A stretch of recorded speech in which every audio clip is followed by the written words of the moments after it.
मध्य प्रदेश के सतना में स्थानीय बीजेपी नेता का एक वीडियो वायरल हो रहा है। सीसीटीवी फुटेज में बीजेपी नेता पुलकित टंडन एक लड़की को जमकर पीटते दिख रहे हैं। मासूम लड़की पर थप्पड़ बरसा रहे हैं। हाथ जोड़कर अपनी रिहाई की मांग करती है लड़की नजर आ रही है। बताया जा रहा है कि किसी काम को लेकर लड़की अपनी मां के साथ बीजेपी नेता ऑफिस पहुंची थी, जहां दबंग ने दोनों को जमकर पीटा। पुलिस को इस मामले में कोई शिकायत नहीं मिली है। यूपी के संभल में इलाहाबाद हाईकोर्ट के आदेश के बाद प्रशासन ने कॉलोनी के भीतर बने मंदिर को शिफ्ट कर दूसरी जगह पर स्थानांतरित कर दिया है। मामला चंदौसी के ग्रीन कॉलोनी का, जहां पर एसडीएम और नायब तहसीलदार की मौजूदगी में पुलिस बल मौके पर पहुंचा, कोर्ट के आदेश का पालन कराया और जेसीबी मशीन की मदद से नए स्थान पर मंदिर की नींव रखी गई है, जबकि पुराने स्थल से मूर्तियों को विधिवत शिफ्ट किया गया है। तमाम विवादों के बाद शंकराचार्य स्वामी अभिमुक्तेश्वरानंद ने प्रयागराज माघ मेला छोड़ दिया है। उन्होंने कहा कि आज मन बड़ा दुखी है, बिना स्नान किए प्रयाग से लौटना पड़ रहा है। श्रद्धा के साथ यहाँ पर आया था, लेकिन ऐसी घटना हो गई जिसकी उम्मीद ही नहीं थी। साथ ही उन्होंने कहा कि इस घटना ने आत्मा को झकझोर दिया। स्वामी अभिमुक्तेश्वरानंद के विवाद पर यूपी की सियासत गर्म है। इस विवाद की शुरुआत 18 जनवरी को हुई थी। माघ मेले में स्नान के लिए अभिमुक्तेश्वरानंद की पालकी को पुलिस ने रोका था। विरोध पर शिष्यों से धक्का मुक्की हुई थी। शंकराचार्य इसके बाद धरने पर बैठे। प्रशासन ने 2 दिनों में 2 नोटिस दिए और शंकराचार्य होने का प्रमाण पूछा। सीएम योगी के कालेमी वाले बयान के बाद ये विवाद और ज्यादा गहरा गया। गुजरात के एटीएस ने एक बड़ी आतंकी साजिश को नाकाम किया। उत्तर प्रदेश के रामपुर जिले के रहने वाले फैजान शेख को गिरफ्तार किया। फैजान पर देश विरोधी गतिविधियों में शामिल होने का आरोप है। नवसारी का रहने वाला है, दर्जी का काम करता था। गुप्त सूचना के आधार पर कार्रवाई हुई है और एक विदेशी जिगना पिस्टल और 6 जिंदा कारतूस के साथ उसे गिरफ्तार किया गया।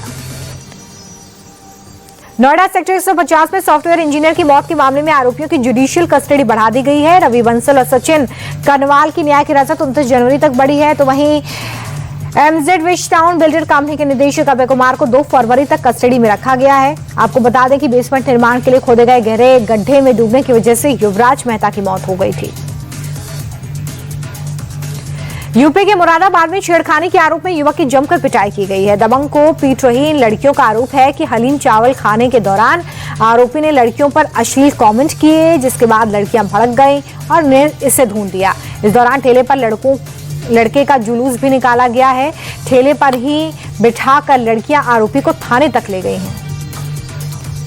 रीलबाजी का शौक खतरनाक साबित हुआ। ऐसा ही एक मामला मध्य प्रदेश के भोपाल से सामने आया, जहां पर लड़कों ने रील बनाने के लिए बाइक को फुल स्पीड में दौड़ाया, ट्रैफिक रूट पर खुलकर रैश ड्राइविंग की और कानून को खुलेआम चुनौती देते नजर आए। वीआईपी जोन में बदमाशों ने स्टंटबाजी की, लोगों की जान को खतरे में डाला। शराबबंदी वाले राज्य बिहार के रोहतास में शराब लदा हुआ पिकअप वैन अचानक से पलट गया। जैसे ही वाहन पलटा, शराब को लेकर वहां पर लूट मच गई। चारों तरफ बिखरी हुई बोतलें, जिसको राहगीर लूटते हुए नजर आए। सूचना मिलते ही पुलिस मौके पर पहुंची, जहां उसे टूटी फूटी हालत में खाली बोतलें मिली हैं।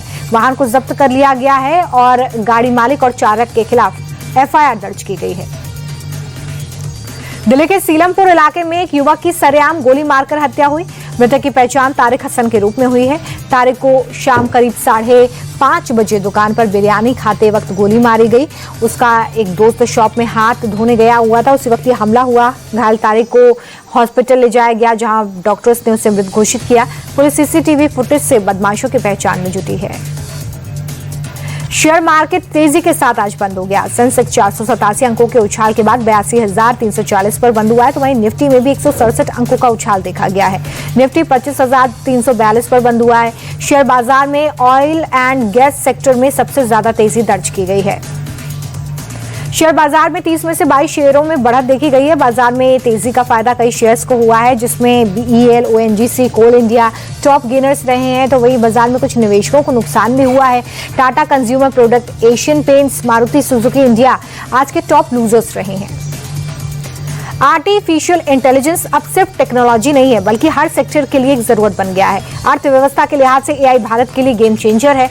2035 तक भारत की GDP में AI 50 लाख करोड़ रुपए जोड़ सकता है। कृषि, शिक्षा, ऊर्जा, स्वास्थ्य, मैन्युफैक्चरिंग सेक्टर में नए अवसर पैदा होंगे। ये दावा PwC इंडिया की हालिया रिपोर्ट में हुआ है। छोटे शहरों के युवाओं के लिए 2026 नौकरी दिलाने वाला साल हो सकता है। Leading jobs and talent platform founded के मुताबिक इस साल देश में नौकरियां पैदा होने की उम्मीद है। 1 करोड़ 28 लाख नौकरियां पैदा हो सकती हैं। नौकरियों में सबसे बड़ी हिस्सेदारी छोटे शहरों की होगी। इंदौर, जयपुर, अहमदाबाद जैसे टियर 2-3 शहरों में नौकरियों की लहर दिख रही है।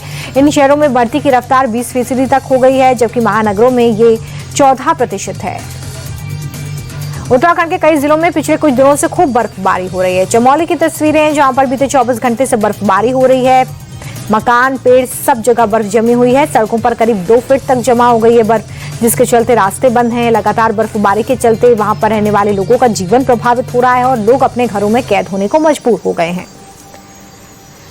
हिमाचल प्रदेश के मंडी में भारी स्नोफॉल को देखते हुए यहां हर जगह बर्फ ही बर्फ आपको नजर आएगी। तस्वीरों को देखकर आप अंदाजा लगाइए कि कितनी बर्फ गिर रही है। गाड़ियों की रूफ से लेकर खिड़की तक बर्फ की मोटी परत है। घरों के गेट, खिड़कियां सब कुछ बर्फबारी की वजह से जम गए हैं। यातायात पर भी इसका असर है। हिमाचल प्रदेश के चंबा में खतरनाक एवलांच की खौफनाक तस्वीरें कैमरे में कैद हुई हैं। वीडियो में एक शख्स नजर आ रहा है और उसके सामने बर्फ की नदी बहती दिख रही है। ये कोई नदी नहीं बल्कि पहाड़ी पर हुआ हिमस्खलन है, जिसके बाद पूरा इलाका खौफजदा है।